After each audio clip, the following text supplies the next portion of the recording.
Georgetown विश्वविद्यालय की एक अमेरिकी राजनीतिक एक्सपर्ट कैरोल क्रिस्टीन फेयर ने एक ऐसा बयान दे दिया जो सोशल मीडिया पर तेजी से वायरल हो गया। कैरोल क्रिस्टीन फेयर ने ट्रंप के बारे में बोलते हुए न सिर्फ उनके खिलाफ अपमानजनक शब्द का इस्तेमाल किया, बल्कि उन्हें खुलकर गाली दी और इस पर जरा भी अफसोस नहीं करते हुए उन्होंने दोबारा दोहराकर उन्हें गाली दी।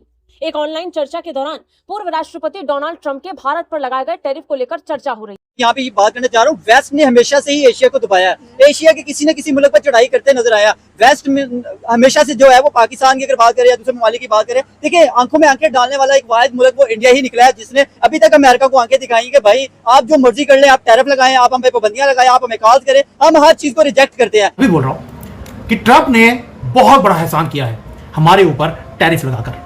अब ये एहसान कौन सा है, कैसे किया और आगे जाके भारत को और मोदी जी को पर्सनली फायदा कैसे होने वाला है, इसको कवर करेंगे। मैं बात बोलूंगा कि क्या ट्रंप तूतिया है? ये बड़ा प्रश्न है। विश्लेषण क्रिस्टीन फेयर ने बगैर तोतलेपन के शुद्ध शब्दों में कह दिया था। एक बार नहीं, 2-3 बार वो उसका वीडियो रिकॉर्डिंग मैंने देखा है। पाकिस्तानी यूट्यूबर के साथ बात हो रही थी और मोहित पीरजादा के साथ था वो।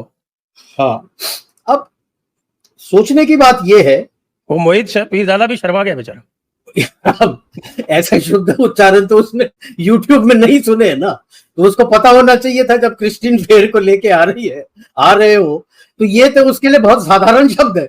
वो तो माँ बहन की गाली भी दे देती है।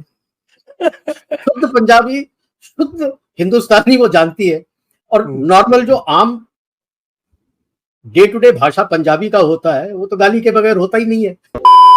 दोस्तों जय श्री भाई, जब से डोनाल्ड ट्रंप ने मोदी साहब से पंगा लिया है उसके उल्टे दिन शुरू हो चुके हैं और अभी उसको 6 महीने हुए हैं। बात कर रहे हैं, पॉडकास्ट था मोहित पीरजादा पाकिस्तानी पत्रकार है जो, और साथ में क्रिस्टीना फेयर जो कि अमेरिकी राजनीति शास्त्र है, जो कि राजनीति को बड़ी बारीकी से जानती है। तो उस समय ट्रंप के लिए जो शब्द इस्तेमाल किए गए हैं, यानी कि उसने बोला है क्रिस्टीना फेयर ने कि एक पॉजिटिव सोचे तो तब होता है कि भाई प्रशासनिक संभाल लेंगे सब, और जब नेगेटिव सोचते हैं आती है तो फिर आता है कि इस खूतिये को, मैं थोड़ा पलट के बोल रहा हूँ, इस खूतिये को 6 महीने हुए हैं, अभी तो इसको 4 साल और झेलना है। यानी कि कल ही मैंने आपको दिखाया था 200 डॉक्टरों ने इसको इसके दिमाग में क्या चल रहा है क्या नहीं चल रहा पागल घोषित कर दिया है। आप लोग वीडियो देखिए। बातचीत कर रहे थे पाकिस्तानी मूल के ब्रिटिश पत्रकार मोहित पीरजादा, जिनका सवाल भारत पर लगाए गए टैरिफ को लेकर के था। मोहित पीरजादा के साथ बातचीत करते हुए फेयर ने ट्रंप के 6 महीने के कार्यकाल पर अपनी निराशा व्यक्त की और उन्हें एक अत्यंत अपमानजनक शब्द से संबोधित कर दिया। बाद में मोहित पीरजादा उनके बयान पर हंस पड़े और इसके बाद उन्होंने अपने बयान को दोहराते हुए फिर से ट्रंप को गाली दी। ये टिप्पणी तब तक की गई जब फेयर से पूछा गया कि क्या अमेरिका अब भारत को चीन के मुकाबले एक शक्ति संतुलन के रूप में देखता है।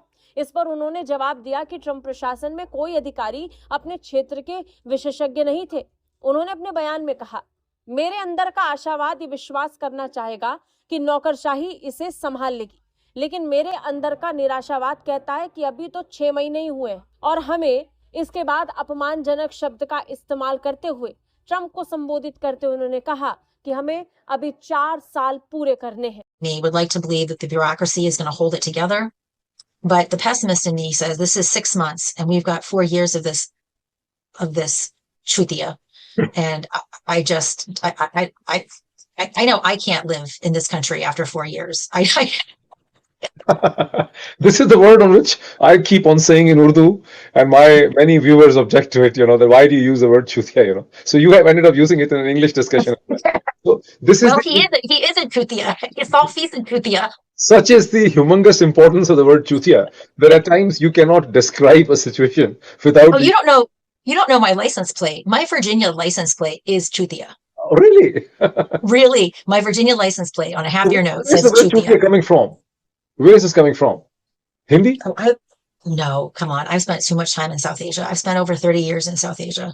Where is this coming from, this word? It comes from everywhere. It comes from everywhere.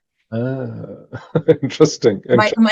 My first friends were back in the day when I was a student in Chicago. I used to go to Devon Street, which is like the South Asian neighborhood. My friends were Indian. Most of my friends were Indian and Pakistani. Actually, most of them were Punjabi, because because the demographics of Chicago, where you had a lot of Punjabis and you had a lot of Hyderabadis.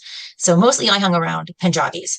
The first thing I noticed was whether they were Pakistani or whether they were Indian, the swear words were all the same. It is not surprising that she used that language, which is, as far as Punjabi language is concerned, मैं Punjabi troops command कर चुका हूँ. It's a very sober sort of गाली. Very sober, very mild. हाँ, very mild, very sober गाली. But काम ही इसने ऐसे कर रखे हैं ना सर. पता नहीं किस जमाने का टूल किट खोल के ये चल रहा है कि वे मैं ये कर दूंगा और लोग डर के आ जाएंगे. इसके बनिस्बत उसे ये डर लग रहा है अब कि Canada wants to join BRICS. Feelers भेजे हैं अभी. There are some countries in European Union who are sending feelers to join Yes. BRICS. France, notably. बिल्कुल. German, the chancellor today, I was hearing him. He has done a 180 degrees turn on Ukraine. पहली बार, मैं बार बार अपने channel में कह रहा हूं, he's facing recession. Facing recession, he said open clearly to his people, this is the third year of recession in Germany. अब IMF जितना cook कर दे, I'm sure France, UK, Italy, everybody is in recession. And clearly कह दिया कि भाई साहब this much and no. दो तीन चीज कहें. एक तो 3 साल हो गए जर्मनी का इकोनॉमी रिसेशन में है. Number 2, he has said enough, हम अब यूक्रेन को और कुछ नहीं दे सकते. Thank you. बिकॉज ये तो दोस्तों देखिए, आज जब से ये पाकिस्तान के पास लगा है, पाकिस्तान आज एक ऐसा वायरस हो चुका है, बैक्टीरिया है कि भाई जहां पे जाता है उसको खराब कर देता है. ऐसा ही हाल इन्होंने डोनाल्ड ट्रंप का किया. जब से डोनाल्ड ट्रंप को इन्होंने माला इसके गले में डाली थी शांति के नोबेल पुरस्कार की, वो कल उतार दी गई है. यानी कि जो कमेटी थी उसने इसका नाम वापस ले लिया. ये बेचारा उस दिन से ढोल पीट रहा था, मैंने 7 जंगें रुकवा दी हैं, 4 जंगें तो मैंने टैरिफ का डर दिखा के रुकवाई थी.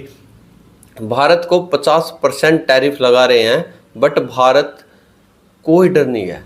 मैं तो आपको ये कहूँगा कि अभी बिहार के जो इलेक्शन है उसमें जो प्रधानमंत्री अपने लोगों के लिए झुका नहीं है, अपने लोगों के साथ खड़ा है, अपने किसान भाइयों के साथ खड़ा है, अपने व्यापारियों के साथ खड़ा है, उसके साथ आप लोगों ने देना चाहिए. और बिहार की जो पहचान है, बिहार को आज तक जितने राजनीतिक लोग आए हैं वहाँ पर उन्होंने खूब लूटा ही है, उसको खूब लोगों को, यानी कि उनके ऊपर अत्याचार किए हैं, उनको उनके हक नहीं मिले हैं, एजुकेशन नहीं मिली है.